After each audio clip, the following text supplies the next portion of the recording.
మళ్ళీ బీఆర్ఎస్ సైడే చుట్టుకుంటుంది. ఎందుకంటే కూడా ఇందాక మరి మానవత రాయ్ గారు చెప్పినట్లుగా 2007 నుంచి మేము స్టార్ట్ చేస్తాం, మేము ఎక్కడి వరకు తవ్వామో అది అక్కడే ఆగిపోయింది ప్రాజెక్ట్. తర్వాత బీఆర్ఎస్ వచ్చిన తర్వాత అక్కడ నుంచి ఒక్క మీటర్ కూడా ముందుకు వెళ్ళలేదంటూ విమర్శలు వస్తున్నాయి. దీనికి ఏమంటారు? ఇది టోటలీ అబద్ధం అండి. 2017లో ఎప్పుడైతే ఆగిపోయిందో, బీఆర్ఎస్ ప్రభుత్వం వచ్చిన తర్వాత 14లో వచ్చిన తర్వాత అప్పుడు జరిగిన సంఘటనలు, అక్కడ ఏదైతే బోర్ ఉందో ఆ బోర్ జేపీ సంస్థ ఏదైతే ఆ బోర్ పెట్టిందో ఆ బోర్ డ్యామేజ్ అయింది, ఇప్పుడు అది మేము చెయ్యలేము, మాకు కొన్ని ఆర్థిక సమస్యల వల్ల మేము చెయ్యలేము అన్నప్పుడు మొట్టమొదలు బీఆర్ఎస్ ప్రభుత్వం 100 కోట్ల రూపాయలు మొబిలైజేషన్ ఫండ్ కింద ఇచ్చి స్పేర్ పార్ట్స్ ఏవైతే అవసరం ఉన్నాయో అవి ఫారెన్ నుంచి తెప్పించి దాంట్లో ఇన్స్టాల్ చేసి ఆ తర్వాత 13 కిలోమీటర్లు ఈ టనల్ తవ్వడం జరిగింది.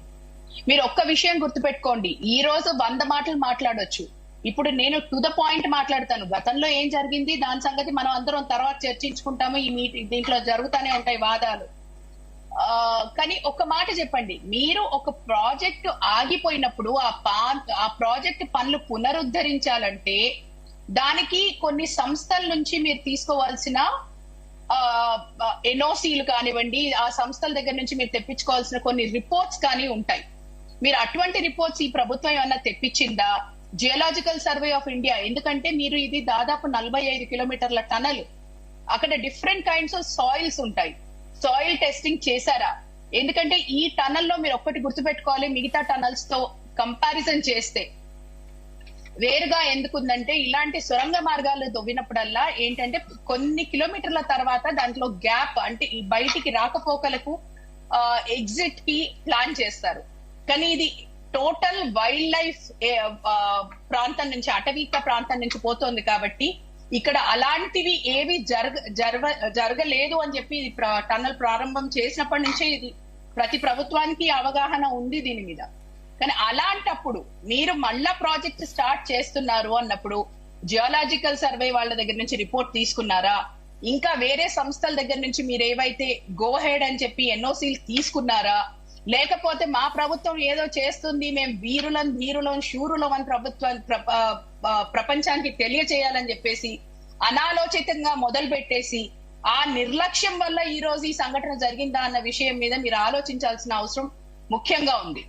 ఇంకొకటి, ఈ రోజు అక్కడ మీరు మాట్లాడుతున్నారు, అయ్యో హరీష్ రావు గారు ఎంతమందిని పంపిస్తారో, మంది మార్బలం పంపిస్తారో అంటే, నిన్న కాన్వాయ్ లో వాళ్ళ టీమ్ తో పాటు వెళ్ళిన దాంట్లో నేను ఉన్నాను. వాళ్ళు ఎక్కడైతే ఆపేసి ఇక్కడ నుంచి వెళ్ళకూడదు అంటే ఏ రోజు కూడా ముందు నుంచి మాట్లాడుతా ఉన్నప్పుడు హరీష్ రావు గారు కానివ్వండి, జగదీశ్వర్ రెడ్డి గారు కానివ్వండి, నిరంజన్ రెడ్డి గారు కానివ్వండి, ఇలా వెళ్ళిన పెద్దవాళ్ళు ఎవ్వరు కూడా మేము 100 మందిని తీసుకొని వెళ్తామని చెప్పలేదు. ఇంకో మాట ఇప్పుడు చెప్తున్నారు, మంత్రులు వెళ్లారు, మంత్రులతో పాటు మంత్రుల సహచరులు వెళ్లారు, మంత్రులతో పాటు కొంతమంది ఎమ్మెల్యేలు వెళ్లారు, ఎమ్మెల్యేలతో పాటు వాళ్ళ సహచరులు అందరు వెళ్లారు. వాళ్ళ దాని మీద వెళ్లి కన్వేయర్ బెల్ట్ లో లోపలికి వెళ్లి వచ్చే కల్లా అప్పుడే ఒకసారి ఎస్ఎల్బిసి అక్కడున్న రెస్క్యూ ఆపరేషన్స్ చేస్తున్న వాళ్ళు చెప్పారు, ఇంతమంది వెళ్తే ఆ కన్వేయర్ బెల్ట్ తెగిపోతుంది అని. ఈ రోజు ఆ కన్వేయర్ బెల్ట్ తెగిపోయింది. ఆ కన్వేయర్ బెల్ట్ తెగిపోతే ఇప్పుడు దాన్ని రిపేర్ చేయడానికి ఇంకో 6 నుంచి 7 రోజులు కన్వేయర్ బెల్ట్ కే పడితే 3 రోజుల్లో పని ఎట్లా కంప్లీట్ చేసి బయటికి తీసుకొస్తారు అన్న సంగతి నాకు ఈ రోజు వరకు అర్థం కాలేదు. మీరు ఏదో రాజకీయం మాట్లాడడం వేరు, మీరు ప్యూర్ గా టెక్నికల్ ఇష్యూస్ మీరు చెప్పండి, ఇది జరిగేది ఏంటి. ఇంకో విషయం ఈ రోజు అడుగుతున్నాము, 6 రోజుల తర్వాత మీరు గుర్తుపెట్టుకోండి, ఈ రోజు వచ్చి అపోజిషన్ ఏదో పైన పడుతోంది, ప్రతిపక్షాలు వచ్చి సత్తాయిస్తున్నారు, ప్రతిపక్షాలు వచ్చి ఇది చేస్తున్నారు అది చేస్తున్నారంటే, గత 6 రోజులుగా ప్రతిపక్షం సలహాలు ఇవ్వడానికి కానివ్వండి, ప్రతిపక్షం దీని మీద మాట్లాడడానికి కానీ సిద్ధంగా ఉంది. ఒక సంఘటన జరిగినప్పుడు గత ప్రభుత్వాలు కూడా ఎప్పుడైనా ఆల్ పార్టీ మీటింగ్ పిలుచుకున్నాయి, లేకపోతే వేరే వాటిల దగ్గర నుంచి మీ సలహాలు ఏంటో అని చెప్పి. ఎందుకంటే గతానికి వెళ్తే ఇవన్నీ స్టార్ట్ చేసే ముందు కేసీఆర్ గారు ముఖ్యమంత్రిగా ఉన్నప్పుడు ఆల్ పార్టీ మీటింగ్ కూడా పెట్టి దీని మీద ఏం చేద్దాము అని మాట్లాడిన విషయం ఒకవేళ గుర్తుకు లేకపోతే మా సహచరులను ఒకసారి గుర్తుకు చేసుకోమని చెప్పండి. ఇవన్నీ చేసినప్పుడు ఈ రోజు ఇంత పెద్ద సంఘటన జరిగినప్పుడు ఏం చేశారు? 6 రోజుల వరకు సహాయ చర్యల్లో అడ్డు రాకూడదు అని చెప్పి ఆ అధికార పార్టీని ఇబ్బంది పెట్టకూడదు. అది ఇక్కడ పార్టీ కాదు, మీరు ఒక్కటి గుర్తుపెట్టుకోండి, ఎలక్షన్లు అయిపోయిన తర్వాత ఉండేది కేవలం గవర్నమెంట్, అక్కడ పార్టీలు కాదు. ఆ గవర్నమెంట్ ని ఇబ్బంది పెట్టకూడదు అని చెప్పి ఆపోజిషన్ లో ఉన్న నాయకులు ఒక్కరు కూడా అక్కడి వరకు వెళ్ళలేదు. 6 రోజుల తర్వాత కూడా ఎప్పుడు స్పందన చేసి ఇప్పుడు ఈ రోజు వెళ్ళడానికి కారణం ఏంటి? మీరు చూసారా, 2 రోజుల క్రితము అధికారికంగా జేపీ సంస్థ అధినేత లెటర్ రిలీజ్ చేశారు ప్రెస్ కి. 8 మంది కార్మికులు ఎవరు దానికి అప్రూవల్ ఇచ్చారు? ఎవరు చెప్పినారని చెప్పి ఈయన 8 మంది చనిపోయినారని చెప్పి ఆయన జేపీ సంస్థ అధినేత చెప్పారు. చెప్పిన దాని మీద ఈ ప్రభుత్వం స్పందన ఏంటి?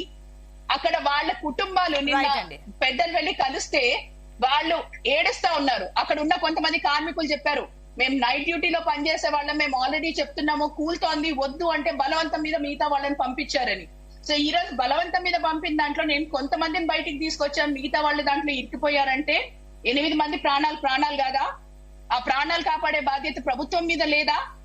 ఈ రోజు ఏదో వాళ్ళు చేశారు వీళ్ళు చేశారు అని చెప్పి గతం మీద బట్టగాలు చేస్తే అది వేస్తానే తోడుతానే ఉంటాము. దానికి భూమి ఎంత లోతుందో ఒకరి మీద ఒకరు విమర్శలు చేసుకుంటూ వెళ్ళొచ్చు. ఈ రోజు చేసేది ఏంటో మీరు చెప్పండి. ఈ రోజు ఇమీడియట్ తక్షణ మీకు కన్వేయర్ బెల్టే 6 రోజులు పడుతుందంటే 2 రోజుల్లో మీరు కంప్లీట్ చేసి మేము బయటికి తీసుకొస్తాం సురక్షితంగానే ఎట్లా మాట్లాడతారు? జేపీ సంస్థ అధినేత ఇచ్చిన స్టేట్మెంట్ మీద వీళ్ళ ప్రభుత్వ స్పందన ఏంటి? ముందు ఇవన్నీ విషయాలు క్లారిఫై చేయాలి. అక్కడ జరగాల్సింది ఉంది పని, జరగాల్సిన దాన్ని వదిలిపెట్టేసి మీరు వీళ్ళు చేశారు వాళ్ళు చేశారు అని పక్క వాళ్ళు ఓపికతో ఎదురు చూస్తున్నారు అంటే అది వాళ్ళ చాతగానితనం కాదు.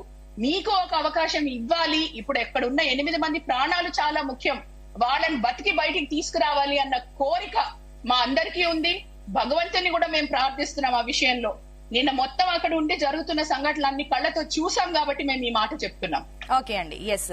నెక్స్ట్ పల్నాటి వెంకటరెడ్డి గారు, గుడ్ మార్నింగ్ అండి, జాయిన్ అయ్యారా? గుడ్ మార్నింగ్ అండి, నమస్తే. ఎస్